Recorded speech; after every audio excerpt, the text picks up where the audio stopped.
تھا. بھیڑ ہو گئی, قافلہ رک گیا. بھوک تھی, پیاس تھی, پریشان حالی تھی. تو چھتوں پہ جو لوگ چڑھ گئے تھے ان میں ایک خاتون بھی چڑھ گئی تھی, بوڑھی.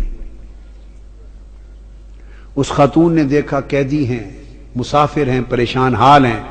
اس نے پانی بھیجا, کچھ کھانے کی چیزیں بھیجیں, کچھ کپڑے بھیجے, دوپٹے بھیجے, ضرورت کا سامان بھیجا. سیدہ زینب نے سارا کچھ دیکھ کر اس خاتون کو بلوایا. جب وہ قریب آئی تو فرمایا کہ بی بی تو نے ہمارے ساتھ بڑی نیکی کی ہے. کوفہ سے لے کے دمشق تک کسی نے ہمیں پوچھا تک نہیں, کسی نے ہمارے حال کی خبر نہیں لی. تم کون ہو اور ہمیں کیا سمجھ کے ہم سے اتنی بھلائی کی؟ اس نے کہا میں اور تو کچھ نہیں, میں اپنی اوائل چھوٹی عمر میں مدینہ رہتی تھی اور حضرت سیدہ فاطمہ الزہرا کی خادمہ تھی. پھر جب ان کا وصال ہو گیا تو مدینہ چھوڑ کے دمشق آ گئی, پھر وہاں نہیں رہی. تو تم نے اتنی نیکی کی ہمارے ساتھ کیا سمجھ کے؟ اس نے کہا مجھے اور تو کچھ معلوم نہیں. تو جب آخری وقت تھا حضور سیدہ کائنات کا تو میں نے عرض کیا بی بی مجھے کوئی وصیت کر دیں, وصیت کی عمر بھر عمل کروں. تو انہوں نے مجھے, جانتی تھی کہ میں دمشق سے ہوں, انہوں نے مجھے وصیت کی تھی. فرمایا تھا بیٹا ایک ہی وصیت ہے, کبھی قیدی نظر آئیں تو ان سے اچھا سلوک کرنا. زندگی میں کبھی قیدی نظر آئیں تو ان سے اچھا سلوک کرنا. میں نے تو دیکھا ہے قیدی ہیں اور مجھے ان کی وصیت یاد آئی ہے. زندگی میں پہلی مرتبہ موقع ملا ہے تو میں نے سیدہ فاطمہ الزہرا کی, اپنی مخدومہ کی, میں نے نصیحت پہ عمل کر کے قیدی جان کے تو یہ سارا کچھ کیا ہے. سیدہ زینب رضی اللہ تعالی عنہا اور سلام اللہ علیہ فرمانے لگی اللہ تیرا بھلا کرے, تجھے اجر دے. بتا تو نے ہم سے اتنی نیکی کی, بھلائی کی, ہم تیرے لیے کیا دعا کریں, کیا صلہ دیں؟ ہم تو اس وقت خود مسافر ہیں, قیدی ہیں, لٹے ہیں, مظلوم ہیں, بے یار و مددگار ہیں, ہم تیرے لیے کیا دعا کر سکتے ہیں؟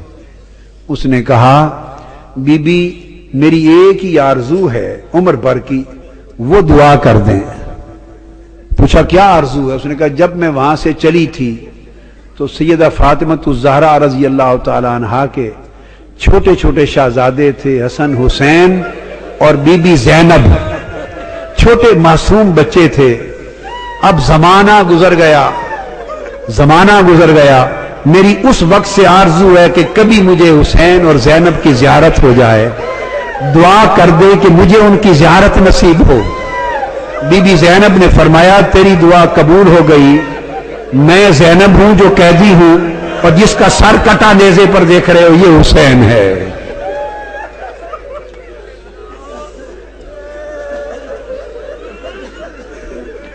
اللہم صلی علی سیدنا و مولانا محمد وعلی آلہ وصحبہ وبارک وسلم.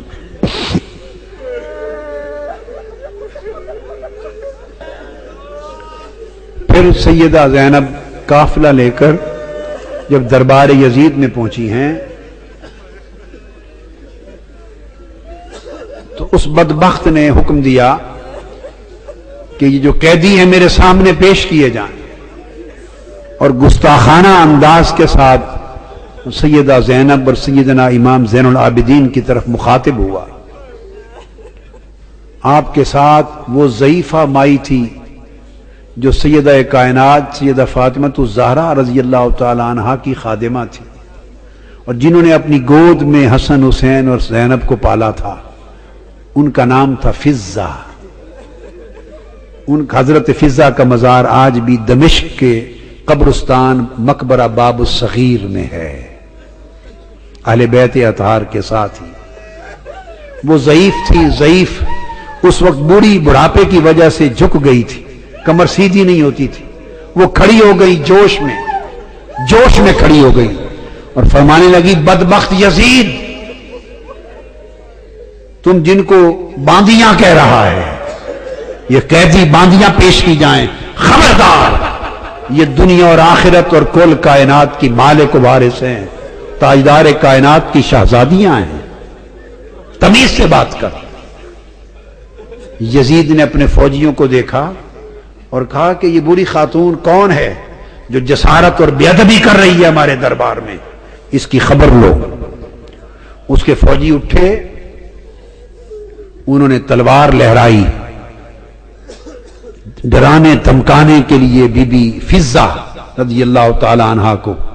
بس اتنا عمل کرنے کی دیر تھی کہ خود یزید کے فوجیوں میں درجنوں سینکڑوں فوجی حبشہ کے رہنے والے تھے، اور بی بی فضہ بھی حبشہ سے تھی۔ یزید کی اپنی فوج کے حبشی جوان،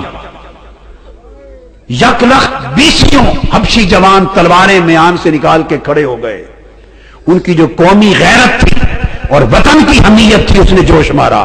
اس نے کہا خبردار، یہ ہمارے وطن کی ماں ہے، حبشہ کی ماں ہے، اگر کسی نے اس کی طرف ہاتھ بڑھایا تو تلواروں سے گردنیں کاٹ دیں گے۔ جب وہ تلواریں لہرائیں حبشہ کی ایک خاتون کی عزت کی خاطر، تو اس وقت سیدہ زینب نے مڑ کے مدینہ کی طرف دیکھا اور مدینہ کی طرف تک کر ہاتھ اٹھائے اور عرض کیا، بابا آج حبشہ کی ایک بیٹی کے لیے سینکڑوں تلواریں نکل آئی ہیں، مگر آج آپ کی بیٹیوں کی حفاظت کے لیے کوئی شخص یہاں موجود نہیں۔